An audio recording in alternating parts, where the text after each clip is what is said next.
She stepped onto the plane like she had done it before, but not in a long time, maybe not in years. The way her hands clutched the fabric strap of her old handbag told a story of nerves beneath calm. The coat she wore was thin, not made for spring or summer, but for some other kind of weather, one that lived inside her and never really left. Her seat was near the window, 3 rows from the back, and she took it without looking around, without checking the number or the people sitting near her. She just sat down, placed her bag on her lap, and stared straight ahead, like she was waiting for something, or maybe remembering something no one could see. The flight attendant was moving through the cabin, smiling, greeting, asking people if they needed help. And when she reached the woman, she paused, offered the usual words, "Good morning. How are you?" And the woman turned her head slowly, as if the words came from far away, and she gave the softest nod, but said nothing at all.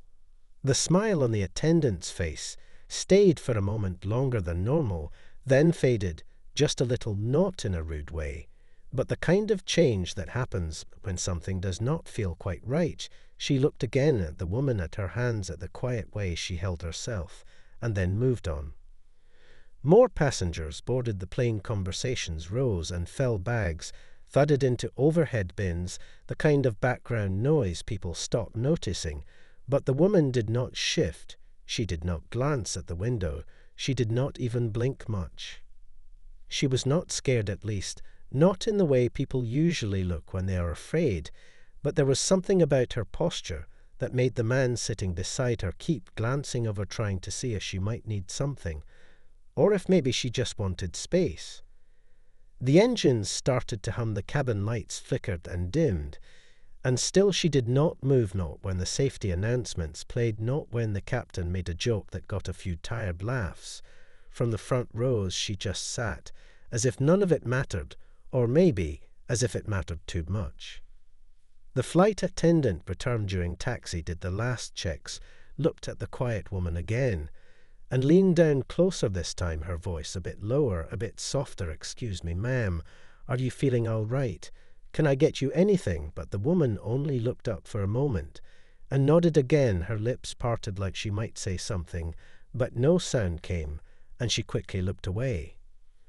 The plane began to move slowly down the runway, and the attendant stood there for just another second longer than she should have, her hand resting lightly on the back of the seat in front of the woman, watching, waiting, wondering. Then she turned and walked back up the aisle, thinking about that look, about how sometimes silence is just quiet, and sometimes it is something else entirely. The plane had reached its cruising altitude. Now the engines hummed with that steady, familiar rhythm that usually made people relax, settle into their books or conversations or idle thoughts. But she was still frozen like a statue in seat 23, her shoulders barely rising, with her breath, her hands unmoving on her lap. The man beside her, an older gentleman with silver hair and kind eyes, had tried once to ask if she needed to get up, if she wanted to use the restroom or stretch her legs, but she had turned her head slowly, looked at him with an expression that felt too heavy for such a small question, and shook her head once with finality. He did not try again. The flight attendant returned with the beverage cart, moving slowly through the narrow aisle, her voice light, as she asked each row the same polite question: coffee, tea, water, snacks. And as she reached their row, she paused again, her eyes meeting the silent woman's with that same quiet concern. "Would you like something to drink?" she asked, tilting her head, hoping for more than a nod. But the woman just blinked twice, then tilted her head downward. The answer was no, or maybe it was yes, or maybe it was just the only thing she could offer. The man beside her gave the attendant a small shrug and whispered, "I do not think she speaks English. Maybe not at all, or maybe she just does not want to." The attendant offered a soft thank you and moved on, but her mind lingered, her feet kept walking, but her thoughts stayed right there in that row, with that woman with the eyes that seemed to be hiding something, or maybe searching for something or someone. It was not just the silence, it was the stillness, the unnatural stillness, like she had trained herself, not to react, not to draw attention, like she had learned that the safest thing in the world was to disappear, even when sitting in plain sight. A few rows back, two passengers had started whispering. One of them pointed out how she had not moved since takeoff, had not touched the little water cup on her tray, or adjusted her seatbelt, or closed her eyes. Another said she had seen the woman before, maybe at the gate, maybe in the bathroom line, but now she was not sure, and the way she said it made it sound like she wished she had looked more carefully. The attendant had served most of the cabin by now, but something made her come back just a few steps, retracing toward the quiet woman. She knelt beside her again, this time not smiling, just being there, calm and patient. "Miss, are you all right? Are you traveling alone? Do you need help?" No answer. Just a slow lift of the chin and a blink that looked almost like a tear might come but did not. The attendant nodded slowly, rose to her feet again, her hands brushing her apron unconsciously, and walked away thinking something is not right here, something is missing, and I do not know what. And in the quiet that followed, even the sound of the engines felt different, like they too were waiting. The hours in the sky passed slowly, the way they always do, when something feels unresolved, when there is a quiet question sitting between two people, and no one knows how to ask it. Passengers had begun to nod off, some with open books resting on their laps, others with headphones slipping from their ears, but she remained upright, eyes wide, hands folded, as if waiting for someone to call her name. The man next to her had given up on small talk, though he still glanced her way now and then, with a look that mixed curiosity with worry, and the longer he sat there, the more it gnawed at him, something about her presence that made the silence around her feel heavier than usual. The flight attendant passed through again, checking on the older passengers, offering extra napkins, a refill on water, an extra blanket for a woman near the emergency exit. She smiled as she moved row to row, but that smile disappeared when she reached the quiet woman again. This time she hesitated longer, crouched beside her, and spoke more gently than before, her voice almost like a whisper, trying not to startle. "Miss, I am sorry to ask again, but I want to make sure you are all right. Is there someone waiting for you? When we land, do you have anything you need from me?" The woman turned her head slowly, her lips moved just a little, as if a word might form, and then she looked away again, her shoulders rose, and fell almost like a sigh, but not quite. That was when the attendant noticed the mark just under the collar of her coat, a small bruise fading at the edge of her neck, something easily missed, unless she were this close, something that might have been nothing, or might have been everything. She did not mention it, not yet. Instead, she nodded, stood up, and walked back up the aisle to the galley, her mind turning over details like puzzle pieces scattered across a table, none of them fitting yet, but clearly part of the same picture. She poured herself a cup of water, but did not drink it. She just stared at the tiny sink, the clinking metal, the soft sounds behind the cabin door. Something was off, more than off. It felt like something inside that woman was locked away, like she had learned not to speak, not to ask, not to be seen. And there was something else too. The feeling that someone should have boarded with her, someone who was supposed to sit beside her, and did not, someone who should have explained something, translated something, protected her from this silent floating space between cities. She looked out into the cabin again, her eyes scanning the rows, stopping on the woman with the still hands and the tired eyes. And just as she was about to return to her seat, she heard the chime, the one that signals someone boarding late, someone cleared at the last second. She stepped into the aisle and saw a man standing at the front of the cabin, holding a boarding pass and looking straight down the aisle like he was searching for someone. The man at the front of the cabin looked like he had run through the airport to get here, his jacket askew, his breathing heavy, his eyes wide with urgency, and not the kind born of missing a flight, but of something more personal, something pressing. The flight attendant stepped toward him, her voice low and professional, but touched with concern. "Sir, can I help you? Are you looking for someone?" He nodded once, sharply scanned the cabin, quickly then leaned in, and said something that made her pause. His voice was calm but fast, like he had said these words before, like he had rehearsed them on the jetway again and again.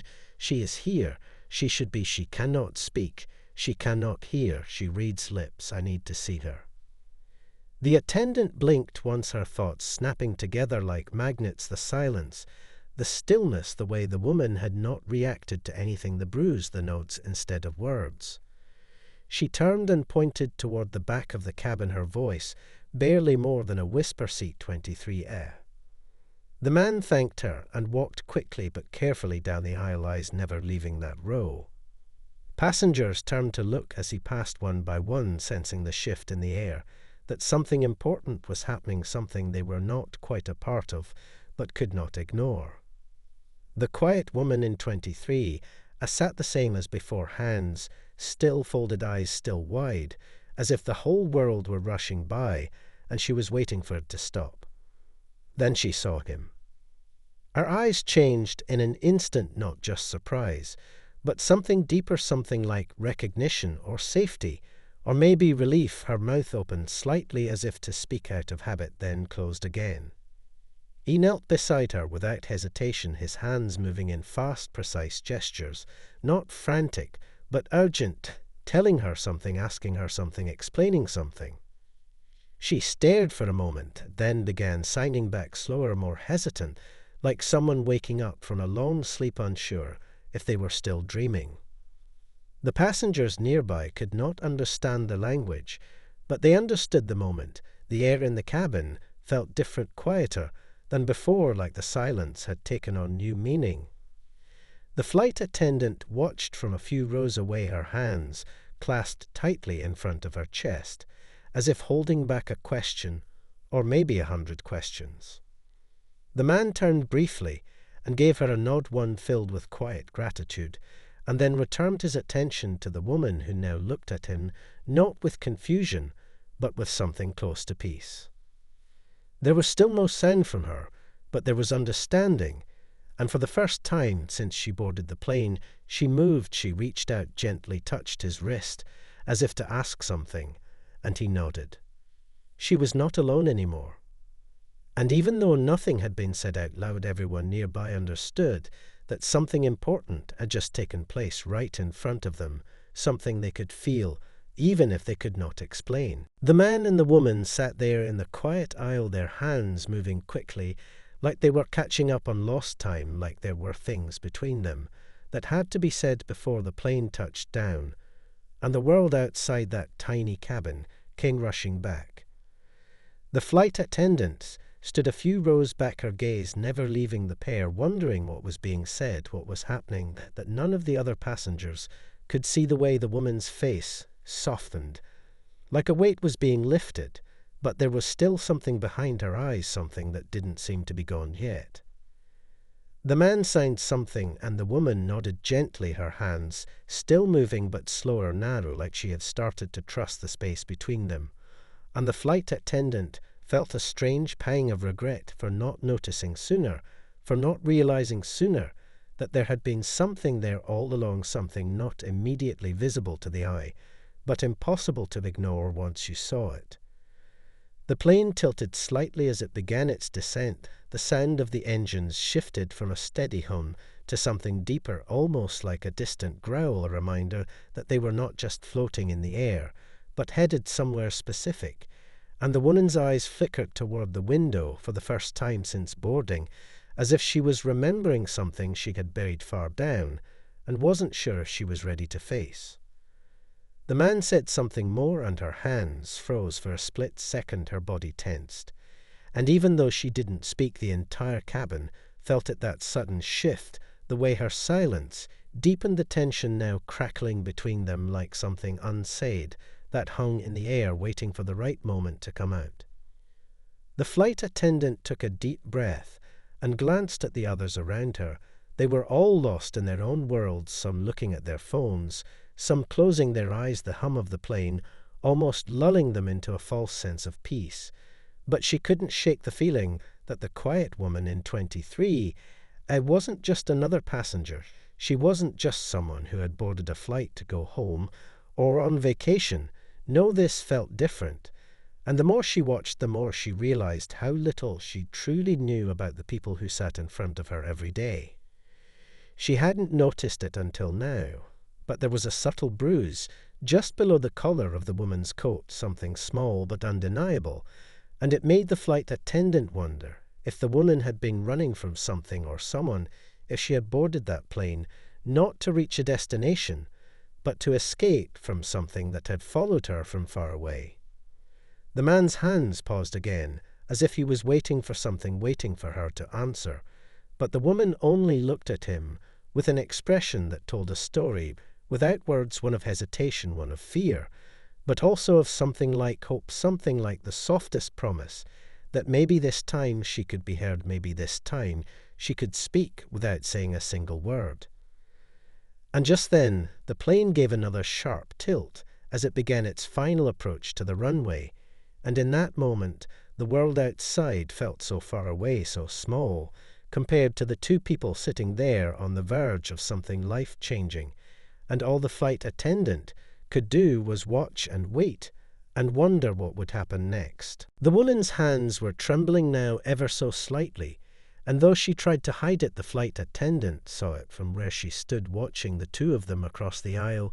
It was not the kind of trembling that comes from fear flying, it was the kind that came from something deeper, from a quiet battle she had been fighting for a long time, and had almost won, but not quite. The man beside her looked at her with such a gentle expression, as if he had seen her through this moment before, as if he had been here with her in every silent second, every unspoken word, and he knew that now was the time to let her decide if she was ready to share it all, if she was ready to trust the world around her enough to open up. He spoke again, his voice calm, soft, but filled with something urgent, not loud, but carrying the weight of years of waiting, a life spent in the background as a protector, as an interpreter for her silence. And now it was time for him to step into the light, to be seen, and maybe, just maybe, to show her that there was more to the world than the silence she had hidden herself in. The woman blinked twice and looked away for a moment, her gaze fixed somewhere beyond the window, as if searching for something in the clouds, or maybe in the past something that had haunted her just below the surface. But the man's hands reached out again, this time slow and deliberate, one gentle motion after another, showing her that she didn't have to hide, that she didn't have to be alone anymore. The flight attendant had taken another step toward them, but stopped herself just in time. She didn't want to interrupt, not now, not when they were finally speaking, in a way that felt real, a way that felt like the first breath after being underwater. The plane had begun its final descent. The soft hum of the engines was louder now, and the ground was getting closer, the horizon stretching wide outside the windows. But inside the cabin everything had slowed to a crawl. The minutes stretched long, as if they too were waiting for something to happen, waiting for the right moment to come and change everything. She could see the tears welling in the woman's eyes now, not large or obvious, but enough to change everything. They told a story of years, lost, of isolation, of feeling unseen, of being trapped in a world where silence was the only safe space. But now that space was slipping away. It was being filled with the sound of the man's voice, the motion of his hands, and the softness of his eyes as he reassured her again and again that she was not invisible, that she was not alone. The flight attendant turned away for a moment, her heart heavy in her chest, as she wondered how many people in the world felt like that woman felt right now, how many had walked through life unnoticed, fighting battles that no one ever saw, how many had sat silently in crowded rooms hoping for someone to see them. And as the wheels of the plane hit the runway with a soft thud, she realized that this moment, this small exchange between two people, had changed everything for them both, for the woman who had sat in silence for so long, and for the man who had waited patiently to be the one to help her finally speak. The plane had touched down, the wheels skimming over the runway with a soft shudder, as the cabin seemed to exhale in unison, the light from the windows casting a pale glow over the faces of passengers, still half asleep, still caught in the quiet of the sky, But for the woman and the man in seat 23, everything had changed. The noise of the landing barely registered to them now because the world had shifted its focus to them, and the weight of that moment was heavy in the air around them. The flight attendant stood at the back of the aisle watching as the woman slowly unbuckled her seatbelt, her hands trembling less now, but still not steady as she reached for her bag, and the man stood up with her, his presence steady and calm, like an anchor as he glanced toward the flight attendant, as if to say it was time for her to understand, it was time for her to know the truth of what had been hidden in the silence for so long. The passengers around them began to gather their things, preparing to disembark, lost in their own worlds, not noticing the small shift that had happened, not noticing the two people standing together in the aisle like the world had momentarily closed in on them alone. But the flight attendant could not look away. She moved quietly toward the front of the cabin, her steps measured, careful and slow, as she watched them both, the man now speaking in soft, rapid signs again, his eyes focused on the woman as he translated words that felt like they were breaking something open, like a dam being cracked after years of holding back too much. The woman nodded once, her fingers moving more easily now. She was still hesitant, but something had changed, something had opened inside her, and the flight attendant knew that whatever had passed between them had been far more than just a conversation. It had been a release. The plane was almost empty now, just a few passengers, remaining still gathering bags, still glancing at their phones, unaware of the quiet conversation, unfolding just a few rows ahead.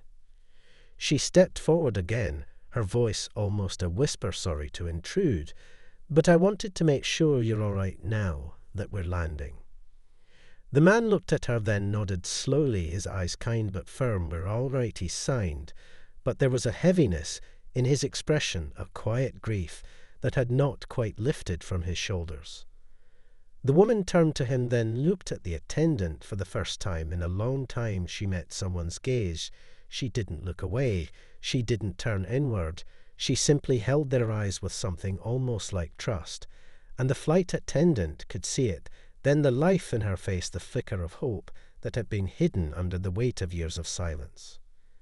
But the silence was not over yet. The woman slowly turned toward the cabin door as the last of the passengers began to move toward the exit, and as she stood there for just a moment with the man beside her, it became clear that this was not the end, not yet. This was only the beginning. And as the flight attendant watched them both walk down the aisle, she felt something stir within her, something she couldn't name, but knew she would never forget. The door of the plane opened with a soft whoosh, and the rush of cold air from the terminal hit the cabin like a wave, and for a moment everything felt starkly real again, the hum of the engines gone, replaced by the sound of footsteps and voices in the distance. But for the woman and the man in seat 23, the world outside was distant and blurry as they stood together at the edge of something uncertain. The flight attendant watched them one last time, her heart thudding in her chest as she realized that this had been more than just a quiet moment on a plane. It had been a story of escape, a story of survival, and a story that had been playing out silently for far longer than anyone could have imagined. The woman stood still for a moment, her back straight, as she took a deep breath, the air of the terminal beginning to fill her lungs, and in that breath there was a quiet strength, a quiet defiance, as if she had been waiting for this moment for years without even knowing it. And now it was here. Now she could step into the world again, not as someone lost, but as someone who had found a way to speak without saying a word. The man beside her gave her a small note, his face full of quiet pride, and something else, a deep sorrow, that had not yet left him. But the sorrow was different now. It was not the sorrow of something lost, it was the sorrow of knowing that the world was not always kind, and that some battles are not won easily. But it was also a sorrow that held hope, a hope that this woman standing beside him had found her voice again, and maybe together they could both find peace. As the last few passengers filed out of the plane, the flight attendant made her way toward the door. But she hesitated one last time, her eyes locking with the woman's, and for a brief second they shared a look, one that was filled with understanding, one that didn't need words, because somehow they both knew this was not the end of the woman's journey, it was only the beginning.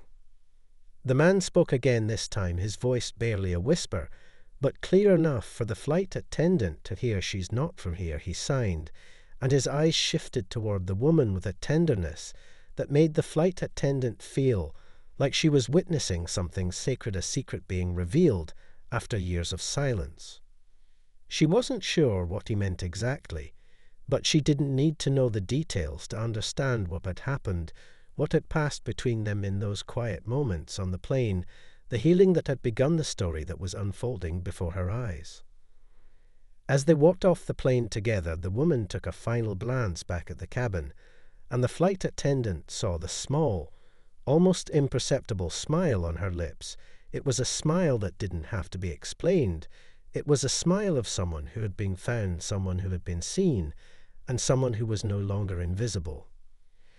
And as the flight attendant turned back toward the empty cabin and the quiet hum of the plane settling back into stillness, she couldn't help but wonder how many other people out there were still waiting to be seen, waiting for someone to notice their silence and give them the chance to speak. With a sigh, she closed the door behind her and walked away, leaving the story of the quiet woman in 23A to unfold in its own way, in its own time.